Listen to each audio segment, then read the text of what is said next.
Girl was on a video call with her mother when she suddenly heard frantic knocking at the door. Jody mistakenly thought it was her package arriving. So without a second thought, she immediately opened the door. Oh my God! Jody! Her mother screamed at the man not to hurt her daughter, but it was all in vain. In a panic, the mother called the police. But she still couldn't prevent the tragedy from unfolding. She could only watch as her daughter was assaulted by the man. Powerless to do anything. After the incident, the mother moved Jody out of the small town to their new home. She thought this would help Jody forget the past, but that wasn't the case. Jody, who used to love photography, now took a perverse interest in spying on her neighbors. Whenever she was bored, she would secretly take photos of them. But unexpectedly, Jody's strange habit accidentally led to the solving of a murder case.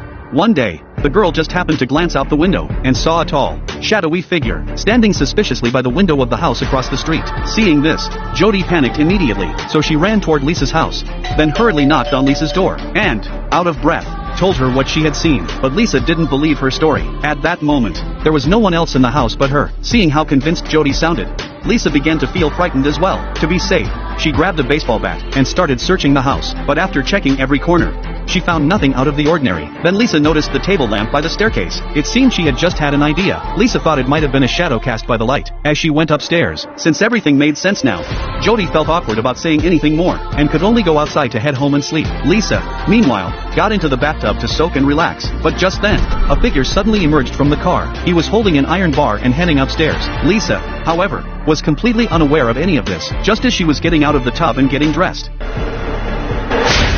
Early the next morning, Lisa's niece returned, but to their surprise, when they entered the house, there was not a sound inside. Jody, however, quietly ran upstairs, because her intuition told her something terrible had happened. Sure enough, when Jody reached the bathroom door, she saw Lisa lying there, no longer breathing, so she frantically screamed and called the police. Soon, a large contingent of police arrived at the scene. However, their investigation turned up no clues, and there were no signs that the door lock had been tampered with. As the first person to discover the scene, Jody immediately described what had happened. But nothing suspicious was found. According to the sheriff's understanding of Lisa, she had always been a good person, so it didn't seem like a murder motivated by personal vendetta. Hearing this, Jody immediately thought of Jack, because Lisa had often complained that Jack was disturbing the peace. Could this have led to retaliation?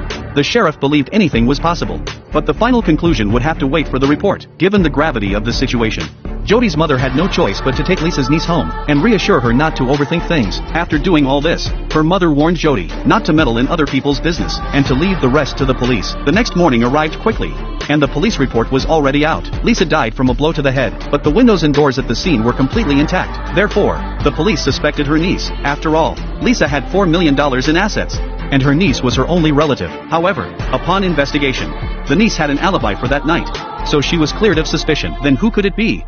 After the police left, Jody immediately turned on her camera. She looked through the photos again and discovered that Lisa seemed to really dislike her neighbor, John. However, that day, Jody suddenly saw John coming out of the house, and not long after, Lisa's niece came out as well, just as Jody was looking on in astonishment.